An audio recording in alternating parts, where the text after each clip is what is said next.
bergoyang, tetapi kasih setiaku tidak akan beranjak daripadaku, dan perjanjian damaiku tidak akan bergoyang. Firman Tuhan yang mengasihi engkau. Mari kita menyanyikan lagu Hatiku Percaya.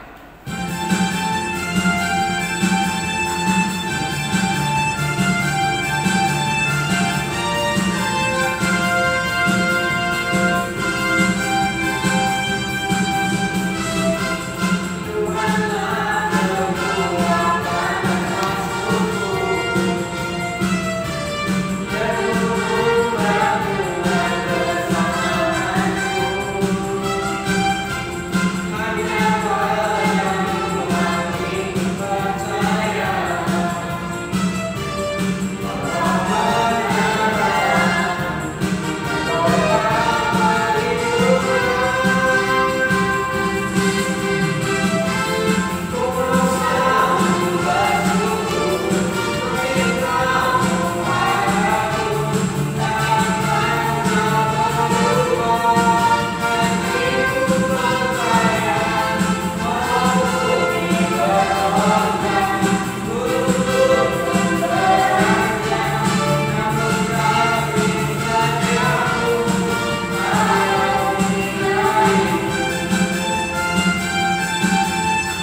Shalom adik-adik remaja yang dikasihi Tuhan, apa kabarnya?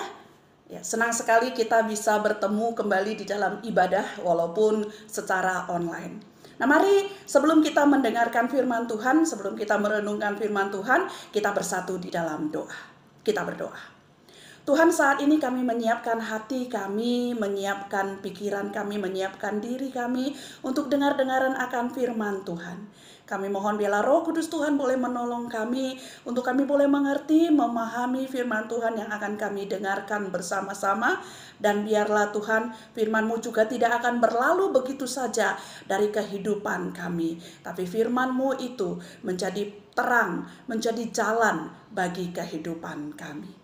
Tuhan, kami mau menyerahkan waktu pemberitaan firman-Mu ini, berkati dari awal hingga akhir. Di dalam nama Tuhan Yesus kami berdoa. Amin.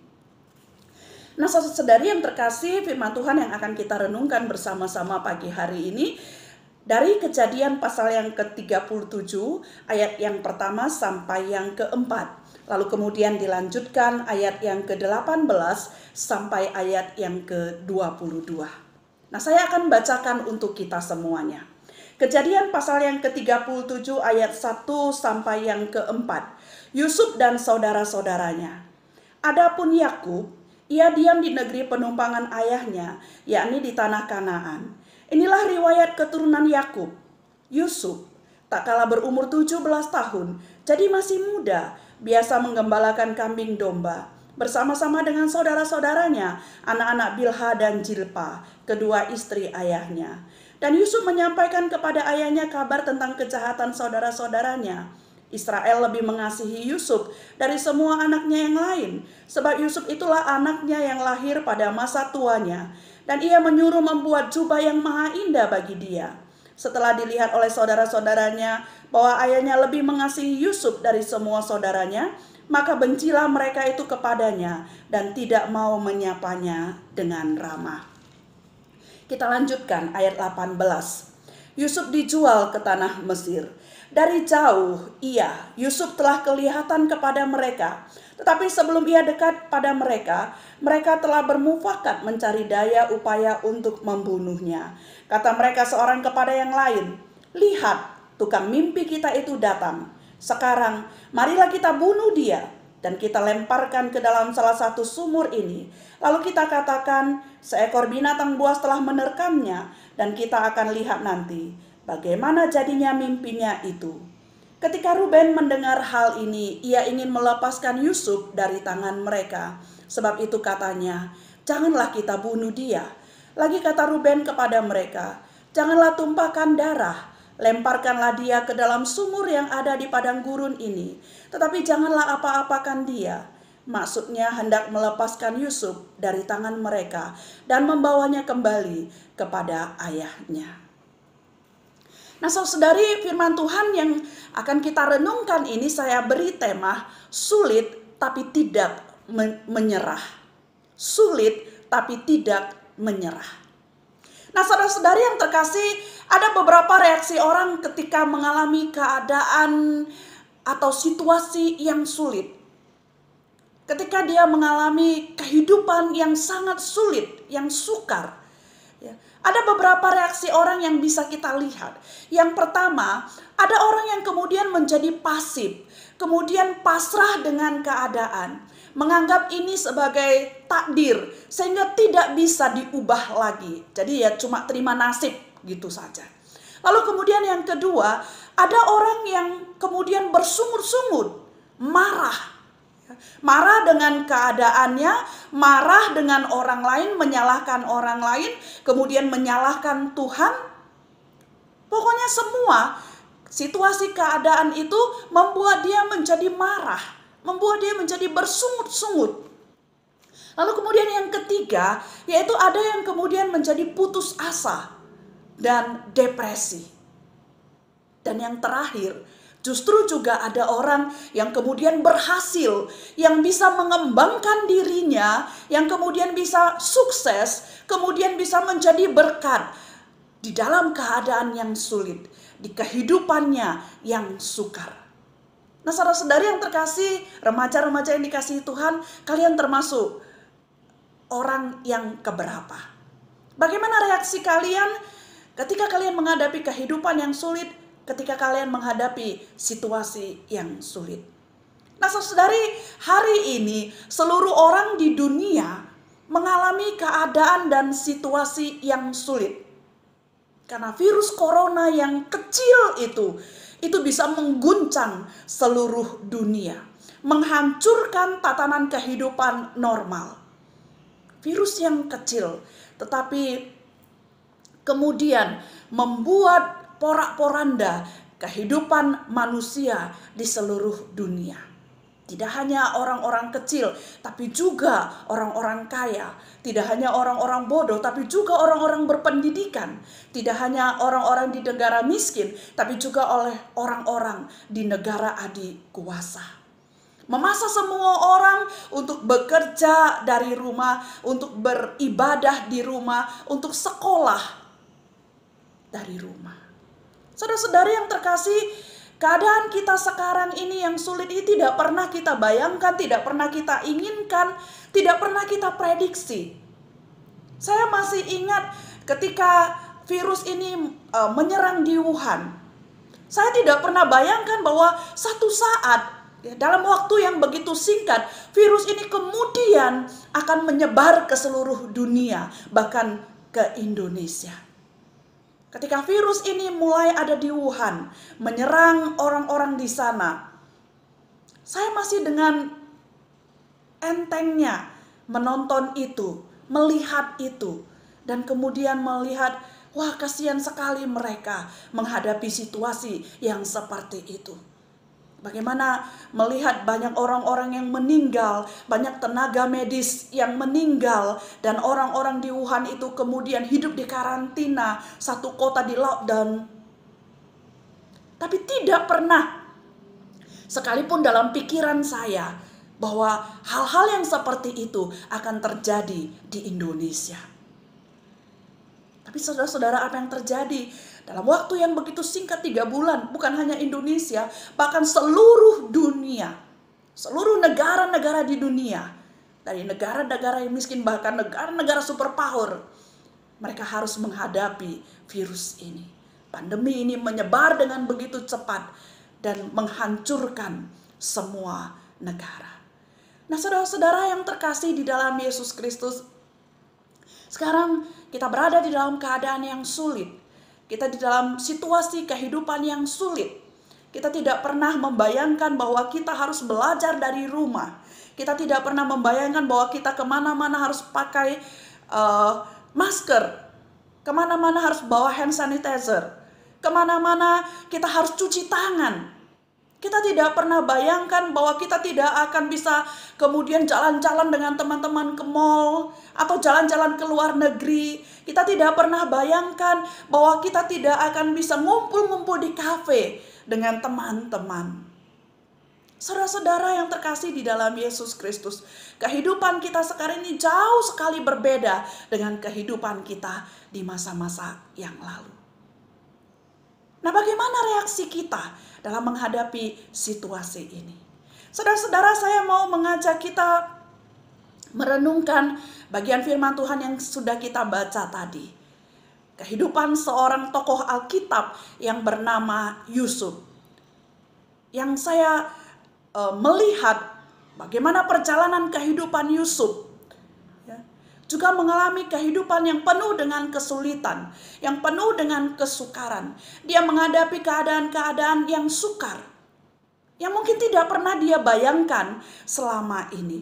Saudara-saudara, di dalam waktu sekejap, situasi kehidupannya berubah. Dari seorang anak kesayangan ayahnya, dalam sehari kemudian dia harus berubah menjadi seorang budak. Dia biasa memakai jubah yang indah yang diberikan oleh ayahnya. Ya, bahkan dikatakan jubah yang maha indah yang diberikan oleh ayahnya. Tapi kemudian berubah menjadi pakaian seorang hamba. Yang tentu saja bisa dikatakan jauh dari kata cantik dan bagus. Saudara-saudara, dan bukan hanya itu saja. Ya, bukan hanya itu saja. Dari seorang anak kesayangan lalu kemudian menjadi budak. Setelah menjadi budak, dia menjadi orang kepercayaan tuannya. Kehidupannya mulai membaik kembali. Tetapi di dalam waktu yang tidak begitu lama kembali, dia harus menghadapi keadaan yang menjungkir balikkan situasinya. Dia difitnah oleh istri Potifar, istri bosnya. Dan dia harus masuk penjara bukan karena kesalahannya. Kehidupannya yang mulai baik kembali, sekarang berbalik lagi. Dia harus menjadi seorang narapidana. Saudara-saudara, dan bukan hanya itu saja. Tidak pernah dia bayangkan sekalipun bahwa saudara-saudaranya yang memang dia tahu tidak suka kepadanya karena iri kepadanya. Tetapi mereka sampai hati ingin membunuh dia. Ingin mengambil nyawanya. Saudara-saudara, bayangkan saudara kandung sendiri, ya. Saudara kandung sendiri yang ingin membunuh dia, yang ingin mengambil nyawanya. Begitu bencinya saudara-saudaranya kepadanya, ya. Begitu bencinya sehingga mereka berniat untuk membunuh dia. Nah, saudara-saudara, kita bisa bayangkan begitu tidak enaknya situasi Yusuf. Kita bisa bayangkan kehidupannya, ya, yang berubah dalam waktu seketika itu. Tapi kita melihat bagaimana reaksi Yusuf ketika dia menghadapi semuanya itu. Dan kita mau belajar, saudara-saudari, bagaimana dia menghadapi situasi dan keadaan yang tidak mengenakan di dalam kehidupannya. Nah, saudara, yang pertama yang kita bisa belajar dari situasi Yusuf adalah bahwa dia tidak mudah menyerah dengan keadaannya. Dia tidak menyerah dengan situasinya. Dia tidak putus asa. Dia juga tidak bersungut-sungut. Dia tidak menyalahkan saudara-saudaranya menjadi penyebab keadaan yang sulit. Dan dia juga tidak menyalahkan Tuhan. Jadi saudara-saudari, ketika Yusuf menghadapi keadaan yang sulit di dalam kehidupannya, yang tidak pernah dia bayangkan akan dia jalani, sekali lagi, walaupun itu sulit bagi dia, tapi dia tidak menyerah dengan keadaannya. Dari seorang anak kesayangan ayahnya, seorang yang memakai baju yang maha indah, menjadi seorang hamba, itu sulit. Keadaan itu begitu sulit. Tapi dia tidak menyerah dengan keadaannya. Dia tidak putus asa. Dia tidak bersungut-sungut. Dia tidak marah kepada saudara-saudaranya, kepada situasi keadaannya, ataupun keadaan kepada Tuhan. Nah, saudara-saudara yang terkasih di dalam Yesus Kristus, ada 2 ekor kata yang tidak sengaja terjatuh ke dalam tong yang berisi penuh dengan krim. Lalu kemudian kedua kata yang masuk ke dalam tong tersebut berenang ke sana kemari dengan panik. Mereka berusaha untuk melompat keluar dari tong itu. Tapi saudara-saudara, mereka tidak berhasil. Nah, akhirnya seekor katak yang kelelahan, dia kemudian menyerah. Dia mengeluh, tidak ada gunanya untuk berenang ke sana kemari. Ya, tidak akan mungkin bisa selamat. Lalu kemudian dia menyerah dan dia tidak mau bergerak lagi, dan akibatnya apa? Dia tenggelam dalam keputusasaan dan mati di dalam tong itu. Nah, tetapi katak yang satu lagi, dia benar-benar berbeda. Dia tidak mau menyerah. Dia tidak mau menyerah. Dia berpikir selalu ada jalan keluar. Nah, karena itu dia terus berenang, dia terus menggerakkan kakinya. Dia tidak berhenti. Dia tidak pasrah dengan keadaannya. Walaupun dia tidak tahu apa yang akan terjadi, apakah dia akan selamat atau tidak, tetapi dia tidak berhenti. Dia terus menggerakkan kakinya, dia terus berenang. Nah, saudara, suatu keajaiban terjadi baginya, bahwa krim itu perlahan-lahan mulai berubah. Krim itu berubah mengeras dan kemudian menjadi mentega. Nah, akhirnya katak itu mendapatkan pijakan yang kuat, lalu dia melompat keluar dari tong itu. Saudara-saudara yang terkasih, Paulus pernah mengalami situasi yang sulit. Dia ditindas, dia dianiaya, dia ditekan, dia ditinggal sendirian. Bahkan dia hampir-hampir kehabisan akal. Tapi dia katakan di dalam 2 Korintus 4 ayat 8, kami tidak putus asa. Dalam keadaan sulit apapun dia katakan, kami tidak putus asa.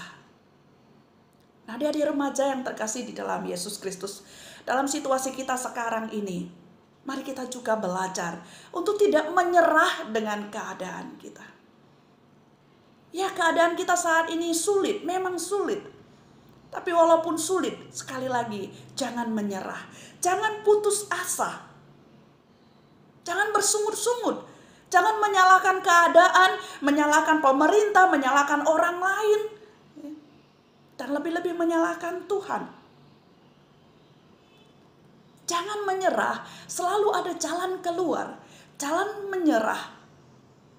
Selalu ada hal-hal yang baik yang akan terjadi di dalam kehidupan kita ketika kita tidak pernah menyerah. Yusuf mengalami keadaan yang sulit. Tapi sekali lagi, Yusuf tidak pernah menyerah dengan keadaannya. Sulit memang, iya sulit. Tapi dia tidak menyerah. Sekarang keadaan kita sulit. Kalian harus belajar dari rumah. Kalian tidak bisa pergi kemana-mana. Ruang gerak terbatas. Sulit. Tapi jangan menyerah. Jangan putus asa. Lalu kemudian yang kedua. Apa yang kita bisa belajar daripada Yusuf di dalam situasi yang sulit? Yaitu Yusuf mengembangkan dirinya. Yusuf mengembangkan kemampuannya. Mengembangkan potensinya di situasi yang sulit. Nah, saudara yang terkasih di dalam Yesus Kristus, daripada berputus asa, daripada bersungut-sungut, daripada marah dengan keadaan, Yusuf memilih untuk mengembangkan kemampuannya di tengah-tengah keadaan yang sulit.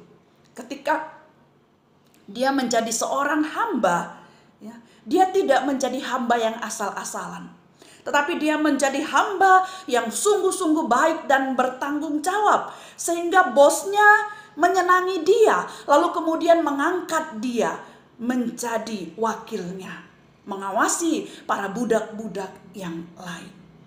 Lalu kemudian ketika Yusuf menjadi narapidana di penjara, karena difitnah oleh istri bosnya.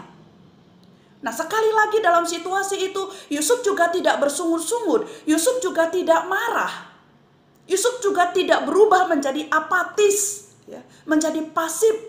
Dan kemudian mengatakan memang sudah nasibku, takdirku seperti itu. Tidak. Tapi sekali lagi di dalam penjara juga sebagai narapidana, Yusuf mengembangkan dirinya, mengembangkan kemampuannya. Dia bekerja dengan baik. Dia bekerja dengan tanggung jawab. Dan sekali lagi, Karena kemampuannya itu, kepala penjara melihat dia dan kemudian memberikan tanggung jawab kepada dia untuk mengawasi para narapidana yang lain dan mengawasi semua pekerjaan-pekerjaan yang ada di dalam penjara. Nah, saudara-saudara yang terkasih di dalam Yesus Kristus, nah kita bisa melihat ya, bagaimana dalam keadaan sulit apapun, dalam situasi apapun, Yusuf terus berusaha untuk mengembangkan kemampuannya, mengembangkan potensinya, memberikan yang terbaik. Sehingga kemudian dia menjadi berhasil. Nah, adik-adik remaja yang dikasihi Tuhan, lagi dalam keadaan sulit saat sekarang ini, mari kita juga belajar mengembangkan diri, mengembangkan kemampuan dan potensi kita. Apa yang bisa kita lakukan di dalam situasi yang sulit ini? Kita harus berada lebih banyak waktu di rumah. Apa yang bisa saya kerjakan di rumah?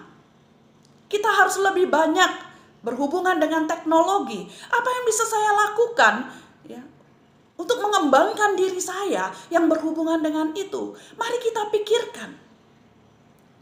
Nah, saya yakin dan percaya kalau kita mau memikirkan apa yang bisa saya kembangkan dalam situasi sekarang ini, saudara-saudari, adik-adik remaja yang terkasih, kalian akan bisa menjadi orang-orang yang berhasil walaupun di dalam keadaan yang sulit. Mungkin di antara kalian nantinya akan menjadi koki-koki yang handal. Mungkin di antara kalian nantinya akan menjadi kemudian ahli teknologi yang hebat. Dan ada banyak hal lagi. Kalau kalian mau menggali diri kalian, mengembangkan kemampuan kalian. Nah, saudara yang terkasih di dalam Yesus Kristus, seorang anak teman saya ya, karena situasi keadaan seperti ini di rumah aja, membuat dia kemudian mempunyai banyak waktu mengembangkan dirinya. Dia suka melukis, tapi selama ini dia tidak punya waktu. Karena dia sibuk sekolah, keluar, kemudian les ini dan les itu dan ini. Sehingga tidak punya waktu untuk mengembangkan kemampuannya. Tetapi di dalam keadaan situasi sulit sekarang, dia tidak bisa kemana-mana. Belajar juga harus dari rumah. Dia membatasi untuk lesnya, sehingga dia punya waktu dan dia mengembangkan kemampuannya untuk melukis, dan hasilnya luar biasa. Lukisannya begitu indah. Nah, saudara-saudara yang terkasih di dalam Yesus Kristus, mari kita ubah ya, mari kita ubah frustasi kita menjadi prestasi. Mari kita ubah keadaan yang sulit, yang buruk ini menjadi berkat. Kembangkan kemampuanmu, kembangkan talentamu. Pikirkan apa yang terbaik yang saya bisa kerjakan di tengah-tengah situasi seperti ini. Jangan apatis, jangan pasif, jangan habiskan semangatmu, emosimu ya, untuk bersungut-sungut dan untuk hal-hal yang tidak berguna. Lalu kemudian yang ketiga, yang terakhir adalah hidup dalam iman.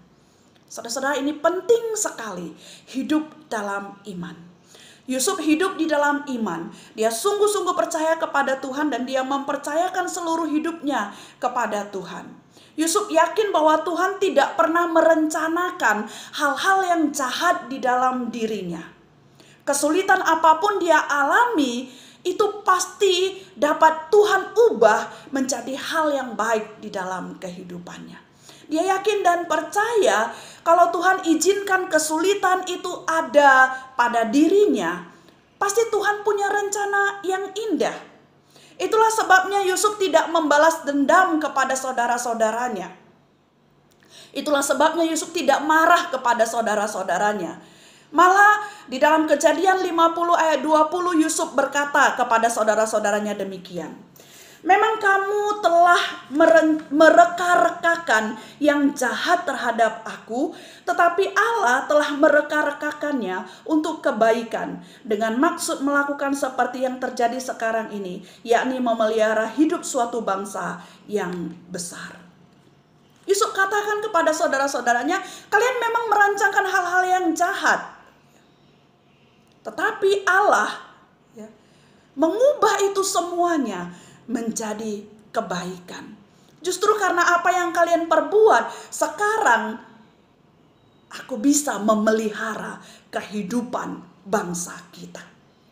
Nah, saudara-saudara yang terkasih, dalam keadaan hidup yang sulit sekarang ini kita harus lebih lagi hidup dalam iman kita, yaitu lebih-lebih lagi sungguh mempercayai Tuhan dan mempercayakan kehidupan kita kepada Tuhan.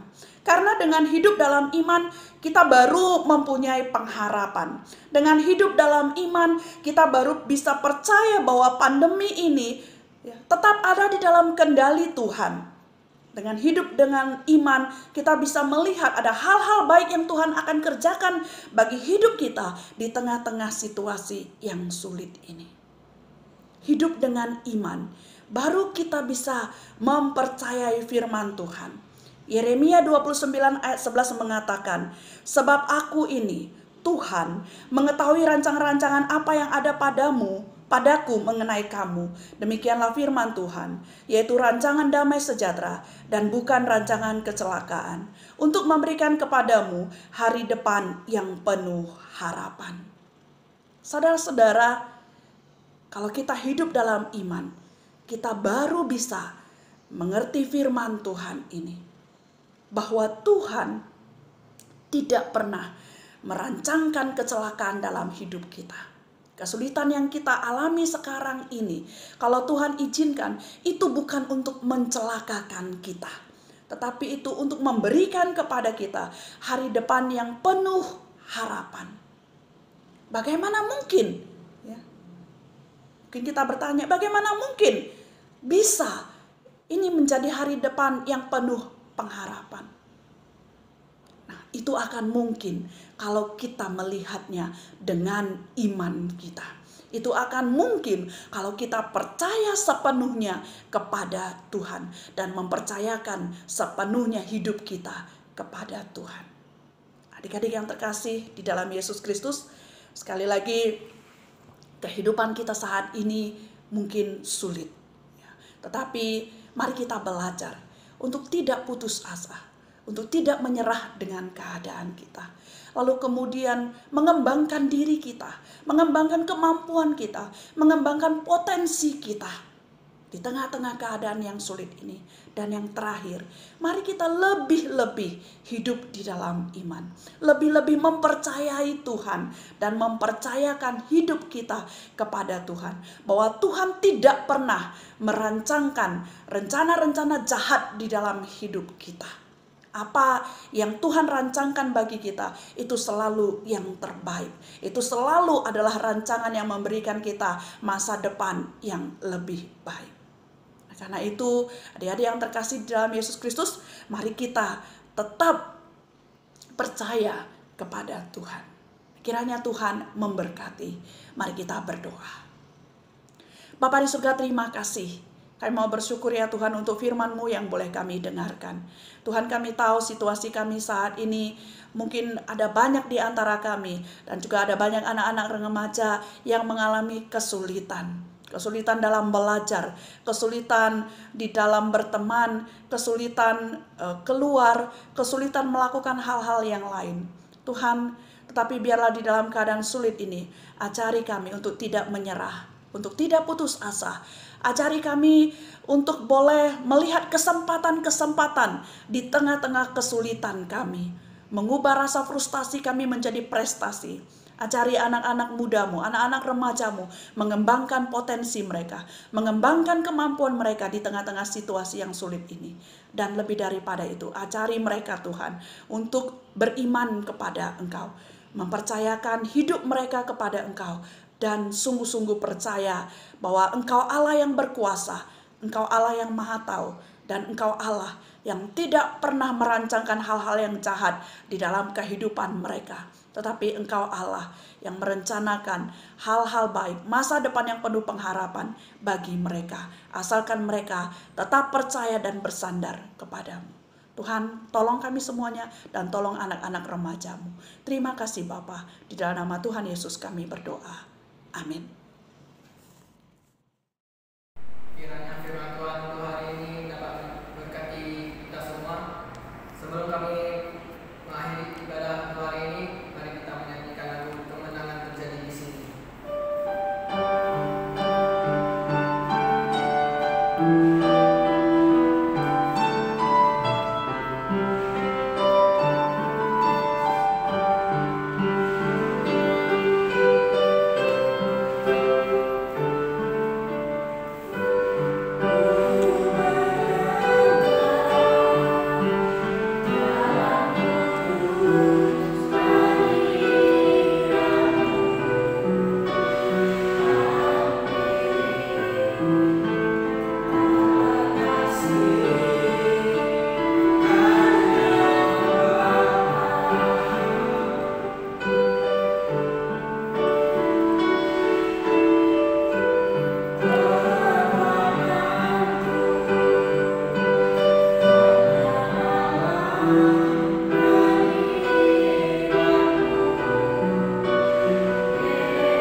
jumpa minggu depan. Tuhan Yesus